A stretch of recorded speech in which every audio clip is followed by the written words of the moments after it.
آج کی شب قرآن عظیم کے 8.5 پارے مکمل ہو چکے۔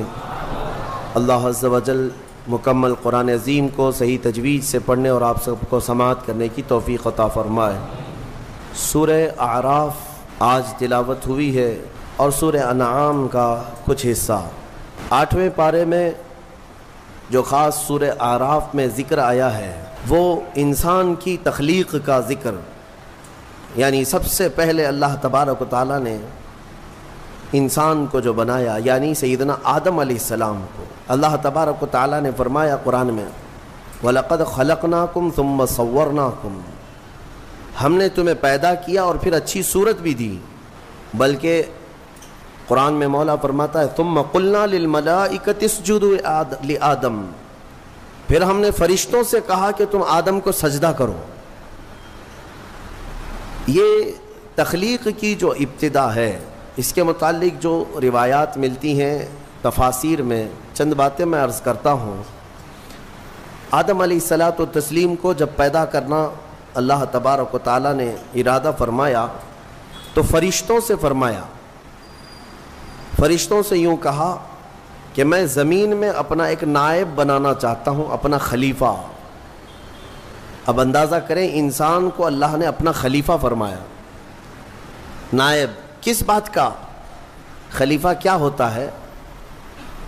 یعنی اللہ تبارک و تعالیٰ کے احکام کو زمین پر نافذ کرنے والا، اسی کو خلیفہ کہیں گے۔ خلیفہ کا مطلب وہ مت سمجھو آپ جو پیر صاحب کے خلیفہ ہوتے ہیں۔ اللہ تبارک و تعالیٰ کی رضا کے مطابق اس زمین پر زندگی گزارنے والا اور احکام الہیہ کو ہی نافذ کرنے والا وہ خلیفہ ہے زمین پر۔ تو فرشتوں سے جب اللہ نے یہ فرمایا تو فرشتوں نے کہا کہ اے رب، تو ایسے کو اپنا خلیفہ بنائے گا جو زمین میں جانے کے بعد قتل و غارت کرے گا، خون ریزیاں کرے گا، فساد کرے گا؟ ہم تو تیری اچھی تسبیح کرتے ہیں، ہم تیری پاکی بولتے ہیں۔ رب تبارک و تعالیٰ نے فرمایا انی اعلم ما لا تعلمون، جو میں جانتا ہوں وہ تم نہیں جانتے۔ یہاں سے کچھ باتیں سمجھ میں آتی ہیں۔ فرشتوں کو کیسے پتہ تھا کہ زمین پہ جانے کے بعد یہ خون ریزی کرے گا، فساد کرے گا؟ لوگ تو رسول کے علم غیب کا انکار کرتے ہیں، وہ تو فرشتوں کی بات ہے۔ ابھی انسان کو بنایا بھی نہیں ہے، زمین پہ بھیجا بھی نہیں ہے، اس سے پہلے ہی فرشتے کہہ رہے ہیں کہ ایسے کو تو خلیفہ بنائے گا جو زمین میں جانے کے بعد فساد مچائے گا۔ میرے عزیزو، فرشتوں نے جنات کے حالات کو دیکھا تھا۔ پہلے جنات بنائے گئے تھے، زمین پر بھیجے گئے تھے، انہوں نے خوب فساد مچایا، یہاں خوب قتل خون ریزیاں کیں، پھر زمین سے انہیں جزیروں کی طرف بھگایا گیا۔ تو تفسیر میں کہا گیا ان واقعات کو دیکھ کر شاید فرشتوں نے عرض کیا ہو، اور بعض نے فرمایا اتنا غیب کا علم تو اللہ نے فرشتوں کو بھی دیا کہ انسان کی وہ فطرت سے واقف تھے، اس لیے انہوں نے یوں کہا۔ اب اللہ تبارک و تعالیٰ نے جو فرمایا میں جو جانتا ہوں وہ تم نہیں جانتے، یقیناً حق ہے۔ پھر آدم علیہ السلام کو بنانے کا کام شروع ہوا۔ کیسے؟ فرمایا گیا زمین کی مختلف جگہوں کی مٹی اٹھانے کا حکم دیا گیا۔ زمین کی الگ الگ جگہ کی مٹی اٹھا لائیں۔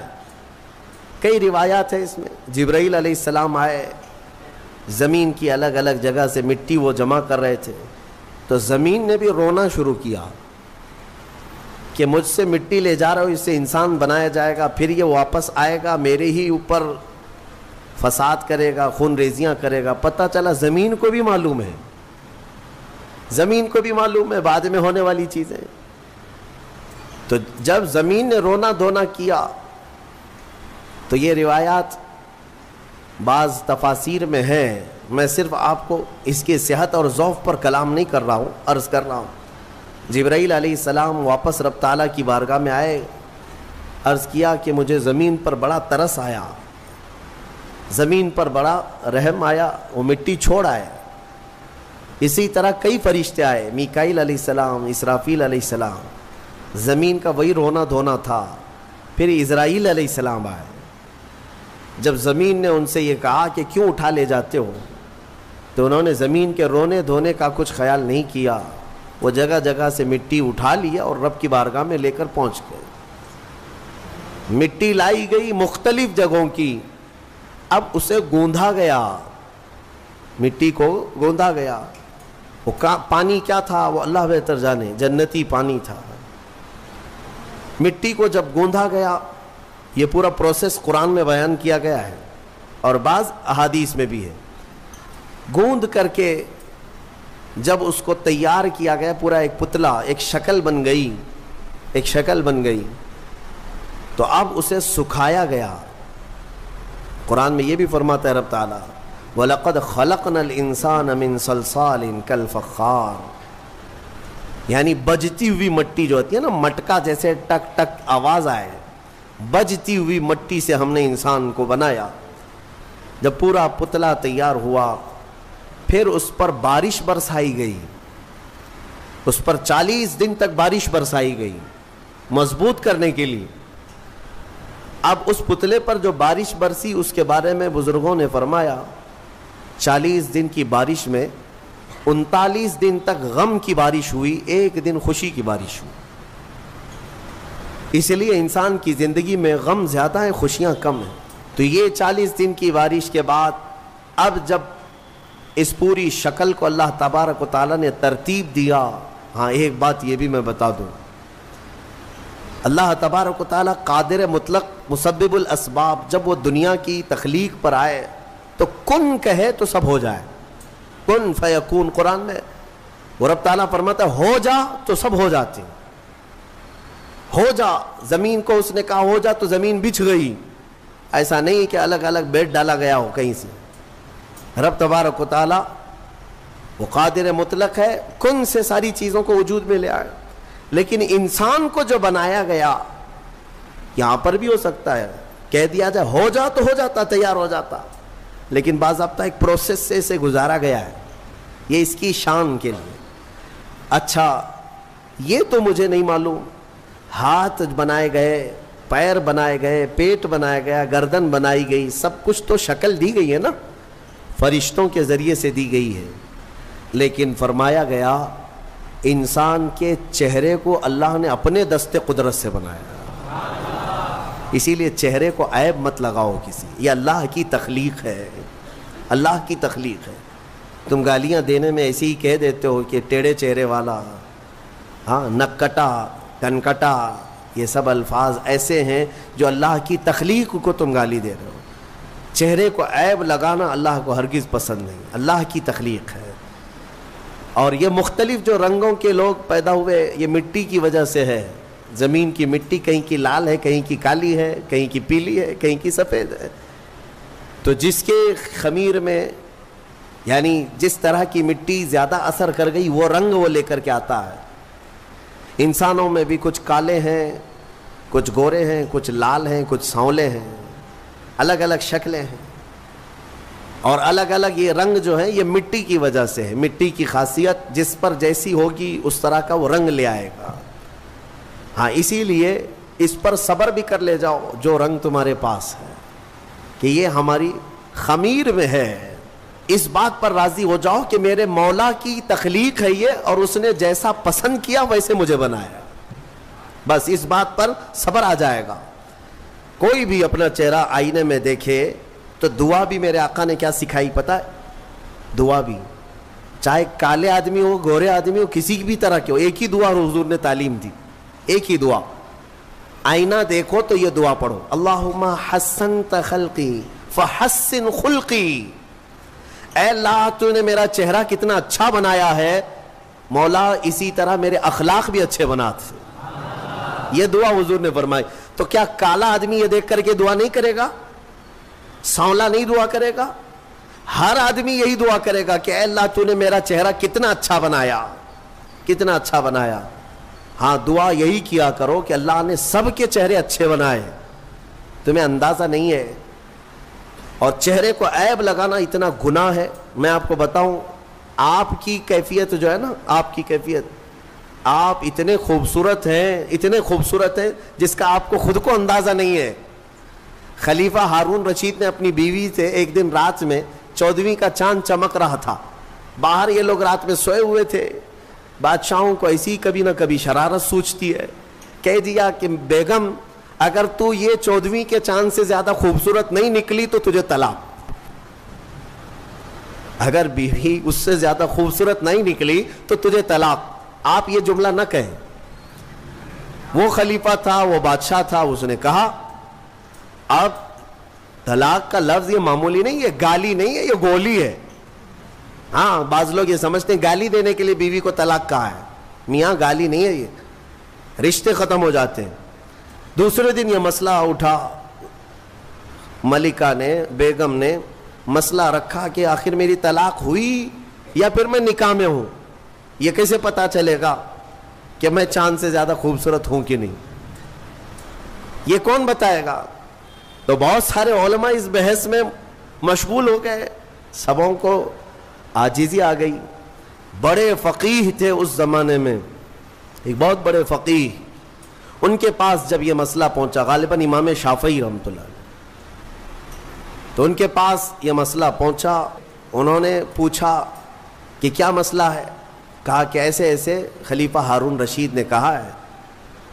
تو انہوں نے پورا مسئلہ سننے کے بعد کہا جاؤ طلاق نہیں ہوئی. کہا وہ کیسے؟ کہا اس لیے کہ زبیدہ ہی نہیں, بہت سارے لوگ چاند سے زیادہ خوبصورت ہیں. کیوں؟ کہا قرآن میں اللہ نے فرمایا لَقَدْ خَلَقْنَا الْإِنسَانَ فِي أَحْسَنِ تَقْوِيمٍ, ہم نے انسان کو سب سے اعلیٰ صورت میں پیدا کیا ہے. سب سے اعلیٰ کا مطلب وہ چاند سے بھی اعلیٰ, چاند سے بھی حسین پیدا کیا ہے. تو ہر انسان کو اللہ تعالیٰ نے چاند سے بھی زیادہ اعلیٰ صورت عطا کیا ہے. لہذا چہروں کو عیب لگانا چھوڑ دو اور اللہ تبارک و تعالیٰ کی رضا پر راضی رہو. اب آگے کی بات سنیں. پورا انسان تیار ہوا, اس میں روح پھونکی جانی تھی, اس انسان کو بولتا ہوا, چلتا ہوا اور روح والا بنانا تھا. تو فرمایا گیا کہ ان کے پیشانی پر, ان کی ناک سے روح کو ڈالا گیا. روح کیا چیز ہے؟ روح کو دیکھا آپ نے؟ روح کو دیکھا ہے؟ ہاں, اس مسئلے میں تو ساری دنیا آج بھی پریشان ہے. قرآن میں بھی یہ سوال کیا ہے, صحابہ نے آ کر سوال کیا تھا اور اللہ نے جواب بھی دیا. آج دوسری قوموں والے بھی اس بات کو مانتے ہیں کہ آتما ایک نراکار ہوتی ہے, یعنی دکھتی نہیں ہے, روح دکھتی نہیں ہے, لیکن ہے کیا چیز ہے؟ تو رب تبارک و تعالیٰ نے فرمایا یسألونک عن الروح قل الروح من امر ربی. اے محبوب, آپ سے لوگ روح کے بارے میں سوال کرتے ہیں, آپ فرما دیں روح اللہ کا ایک حکم ہے, یہ نور ہے. جس طرح روشنی پھیلی ہوئی ہے, پکڑ میں نہیں آتی اور پتہ نہیں چلتی, روح اسی طرح ایک نور ہے. جب اس روح کو اس جسم میں ڈالا گیا تو بعض بزرگوں نے فرمایا کہ روح باہر نکل آئی. کہا کہ اندر بہت اندھیرا ہے, اندر مٹی کا بنا ہوا انسان, اندھیرا بہت ہے. روح نور ہے, مٹی میں اندر اندھیرا ہے. تو پھر دوبارہ ڈالا گیا, پھر وہ روح قرار نہ پائی, باہر نکل آئی. تو مفسرین فرماتے ہیں پھر آدم علیہ السلام کی پیشانی پر نور محمدی کو رکھا گیا. اللہ تعالیٰ نے اپنے حبیب پاک صلی اللہ علیہ وسلم کے نور کو آدم علیہ السلام کی پیشانی میں ودیعت فرمایا, پھر روح کو ڈالا گیا. اب روح جا کر جسم میں قرار پائی اور پھر آدم علیہ السلام کو سب سے پہلے ایک چھینک آئی, اور چھینک آتے ہی سب سے پہلے آپ کی زبان سے ایک جملہ نکلا الحمدللہ. یہ انسان کی زبان سے نکلنے والا سب سے پہلا لفظ ہے. کیا ہے؟ الحمد. آج بھی چھینکتے ہیں تو ہم کیا کہتے ہیں؟ یہ آدم علیہ السلام کی زبان سے نکلنے والا پہلا جملہ. لیکن کمال تو دیکھیں, رب تعالیٰ نے اپنا آخری کلام قرآن اپنے حبیب پر اتارا بھی ہے, تو اس کی ابتدا بھی کہاں سے فرمایا؟ الحمدللہ رب العالمین. قرآن کی ابتدا کہاں سے ہے؟ الحمدللہ سے ہے. تو انسان کو یہ بتانا ہے کہ اے بندے, تیری جو اصل ابتدا ہے وہ الحمدللہ سے ہے, جہاں قرآن ابتدا کر رہا ہے, اور قرآن کے ساتھ رہے گا تو حقیقی زندگی پائے گا. اب آدم علیہ السلام جب بیدار ہوئے تو اب سنیے اللہ تعالیٰ نے کیا کیا. رب تبارک و تعالیٰ ان کے سامنے دنیا کی ساری چیزوں کو پیش کیا, جو جو ہونے والی تھی یا جو کچھ بھی, سب کے نام سکھا دیے.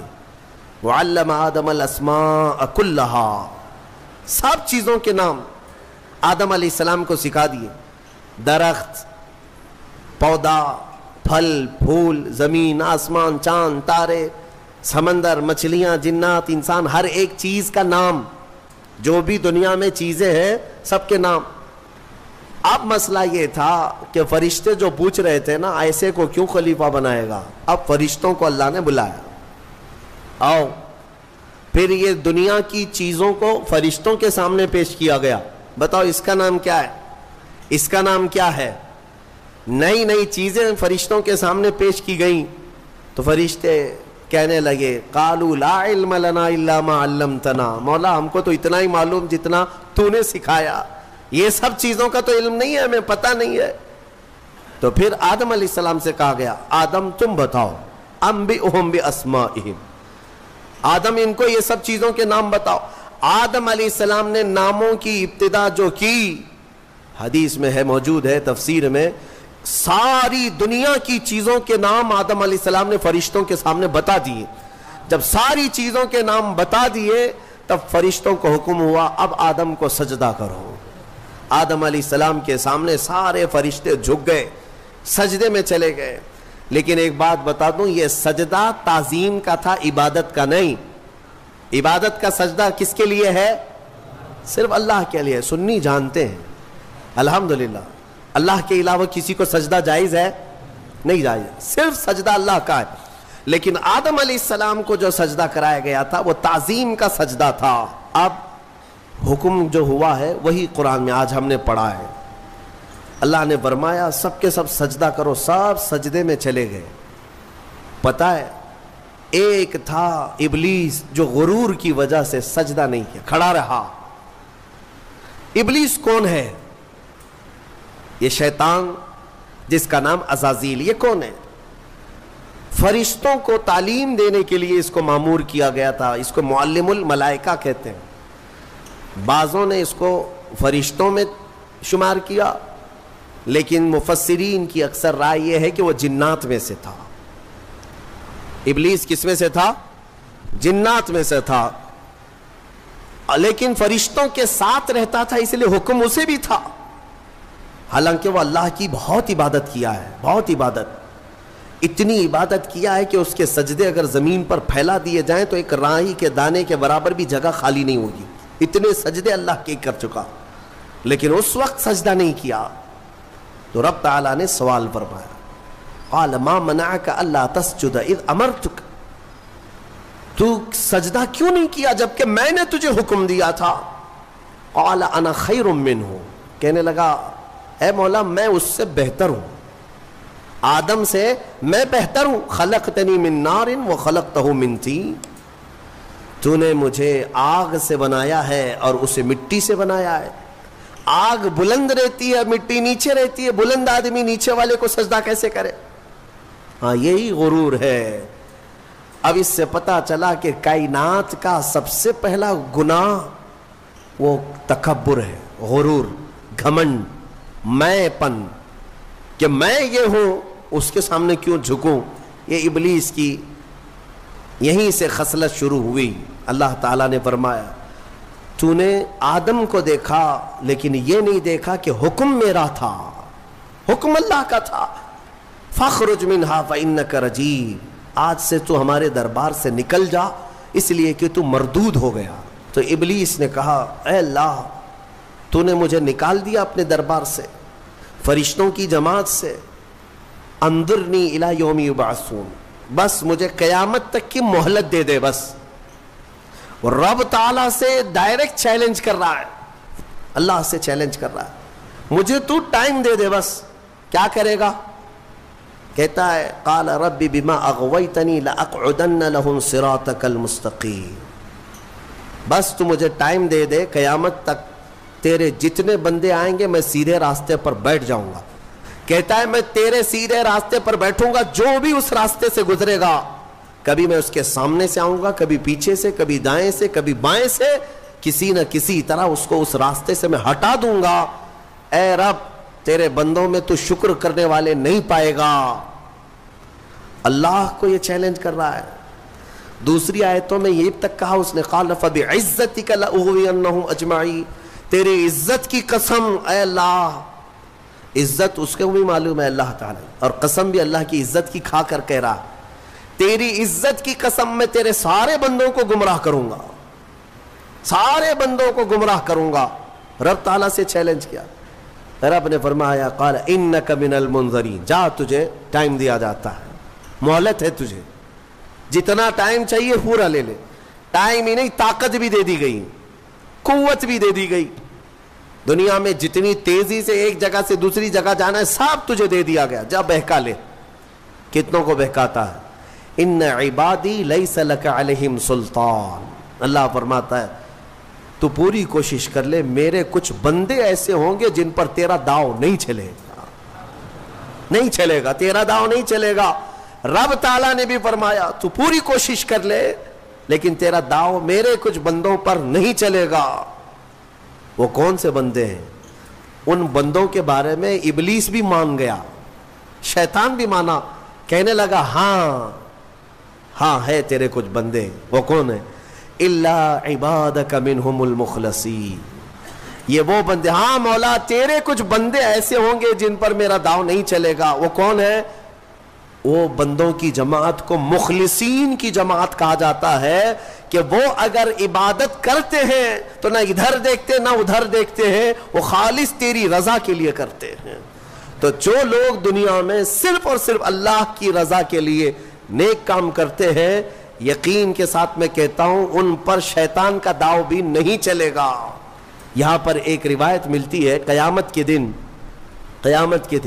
جنتیوں کا جب انصاف ہو جائے گا نا، پورے جنتی ایک طرف ہوں گے، ان جنتیوں میں بھی 3 کیٹیگری ہیں، جنتیوں میں بھی 3 جماعتیں.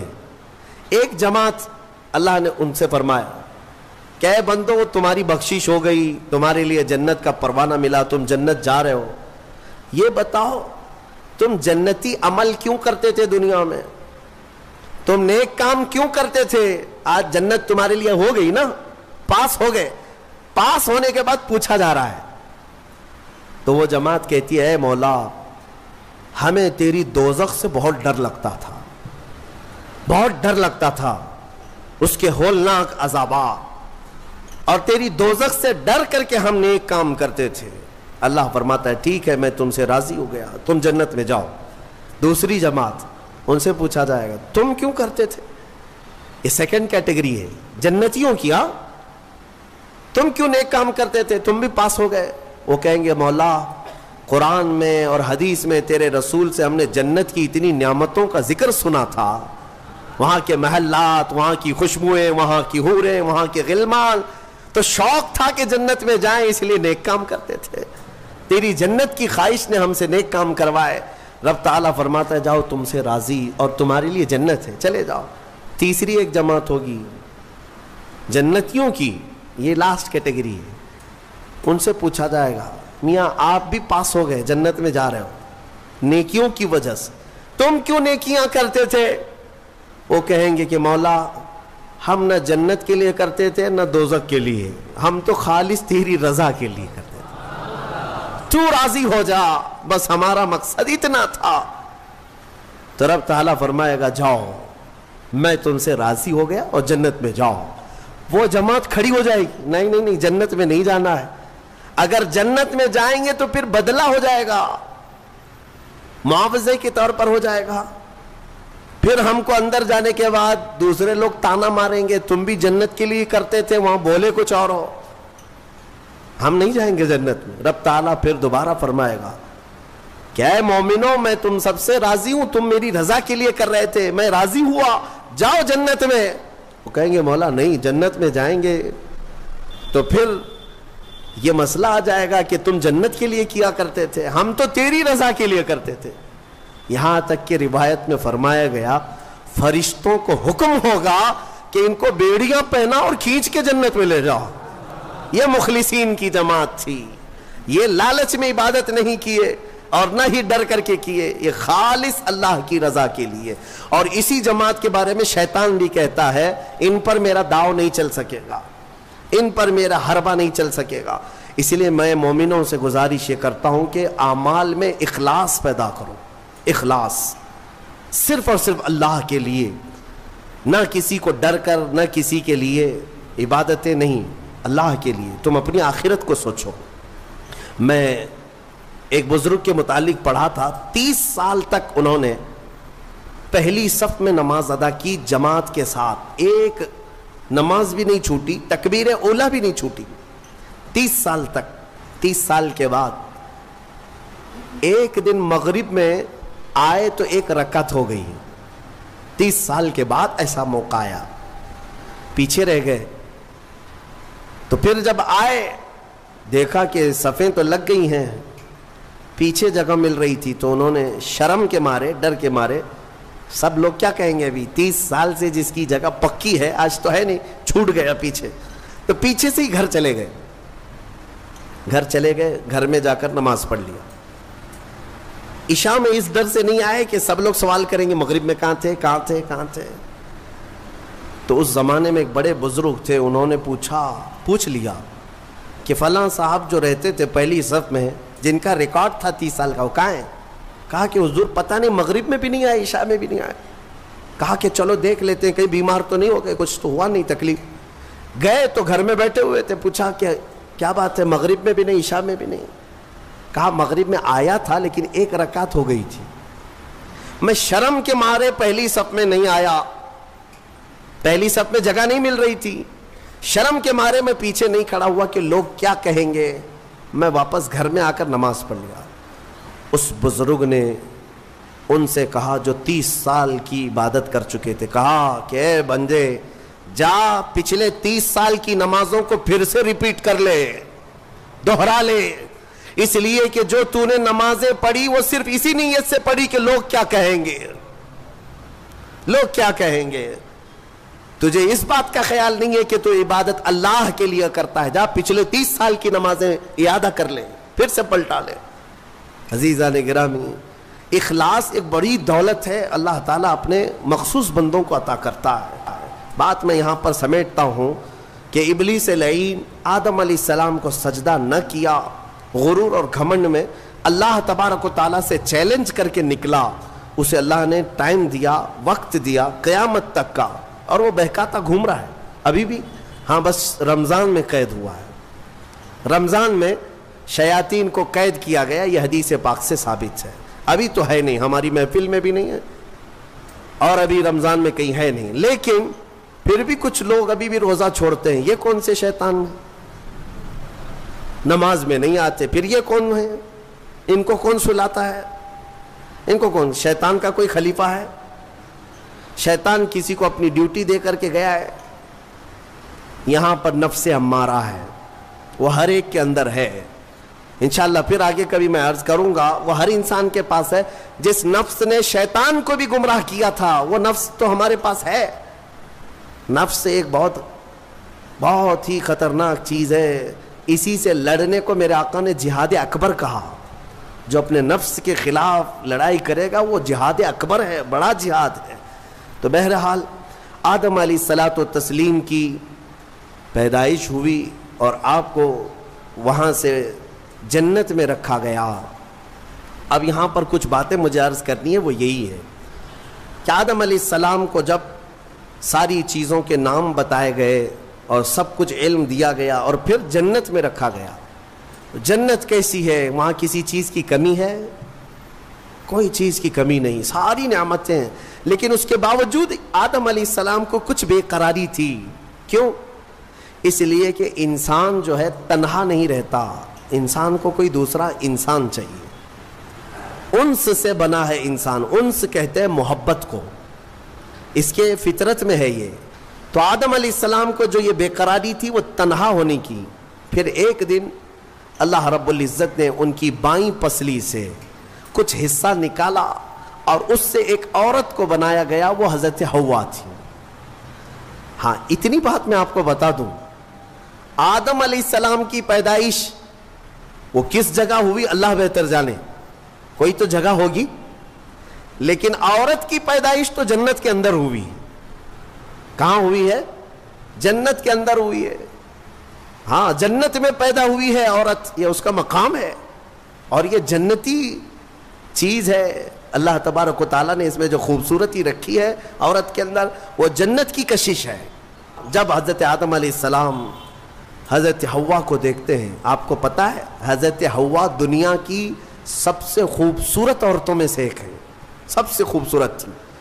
آدم علیہ السلام ان کی طرف ہاتھ بڑھانے لگے، رب تعالیٰ کا حکم ہوا آدم تمہارے لیے حلال نہیں، تم اس کا مہر ادا کرو، مہر ادا کرو۔ مہر دینا یہ جنتی قانون ہے، آج بھی ہمارے نکاح میں مہر رکھا جاتا ہے۔ آدم علیہ السلام نے عرض کیا کہ مولا میں یہاں کس چیز کا مالک ہوں، کیا چیز مہر میں دوں؟ رب تبارک و تعالیٰ نے فرمایا آدم تمہاری اولاد میں اخیر زمانے میں میرا ایک محبوب نبی پیدا ہوگا جس کو آسمانوں میں احمد، زمینوں میں محمد کہا جائے گا۔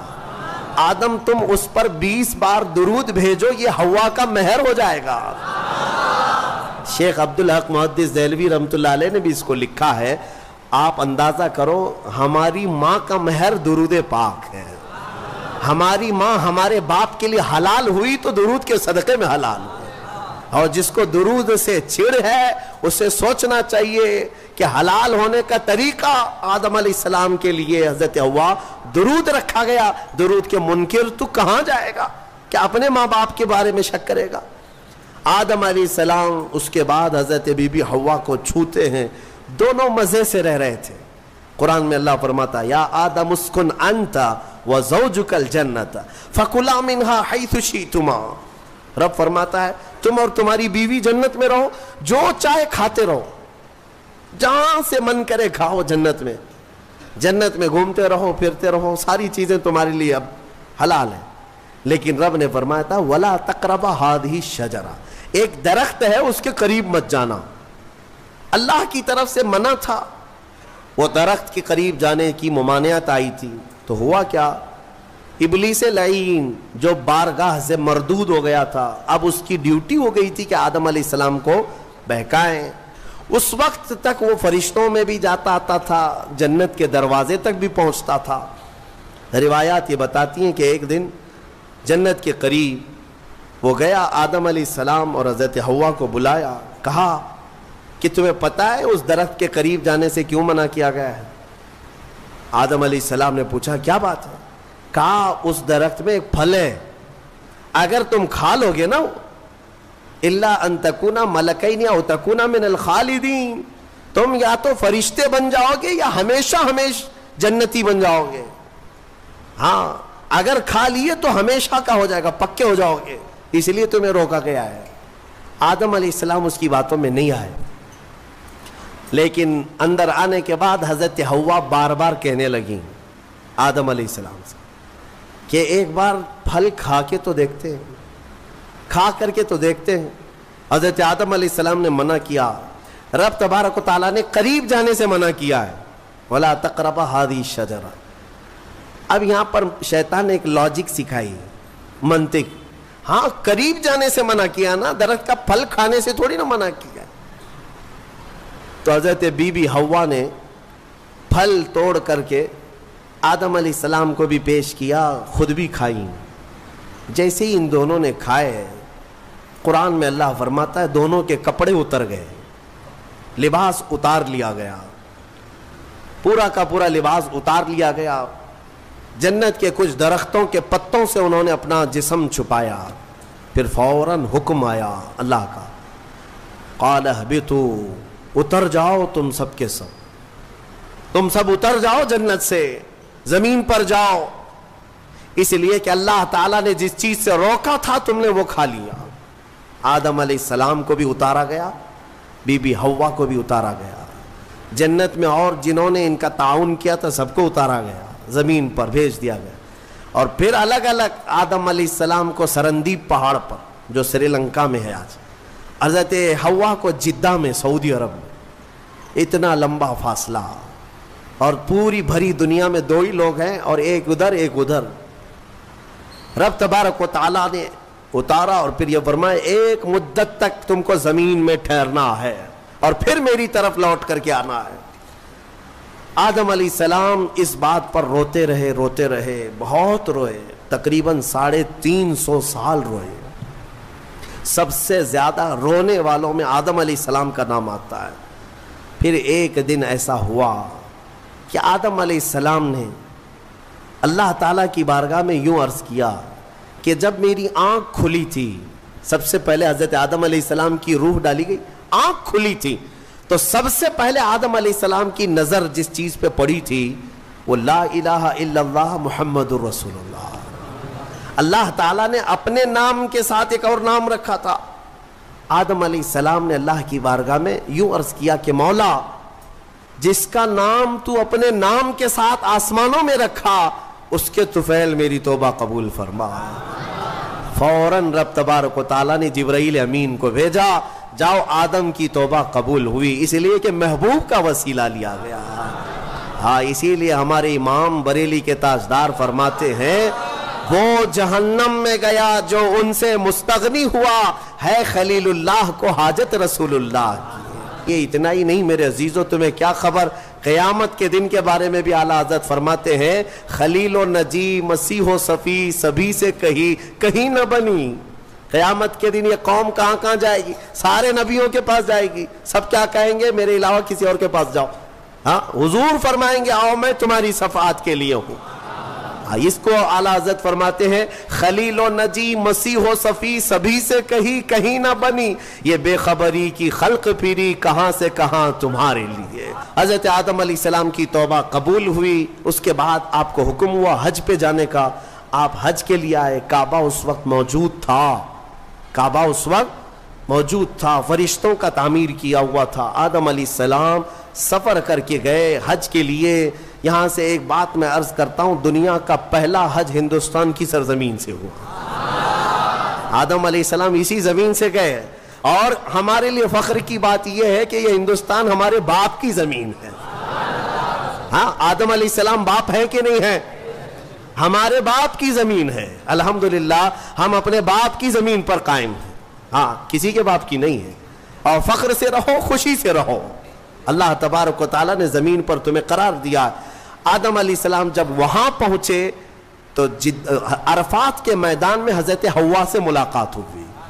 پھر اس کے بعد زندگی کی ابتدا ہوئی، اولاد شروع ہوئی آدم علیہ السلام کی، پھر نسل انسانی کا ایک بہت بڑا سلسلہ شروع ہوا، اور اسی نسل انسانی کی برکت ہے کہ ہم اور آپ زمین پر آج موجود ہیں، اسی آدم علیہ السلام کی نسل سے۔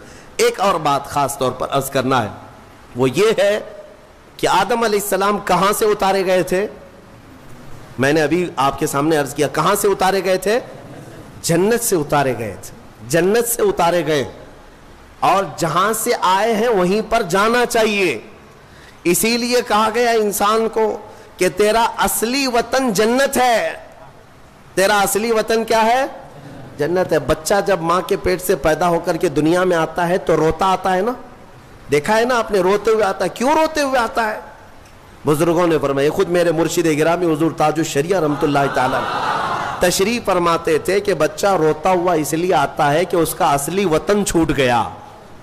کون سا؟ جنت میں تھی، ہماری روحیں آنے سے پہلے کہاں تھی؟ جنت میں تھی۔ اصلی وطن جب بھی چھوٹتا ہے تو روتا ہوا آتا ہے، اور اسی لیے شاعر کہتا ہے، شاعر کیا کہتا ہے؟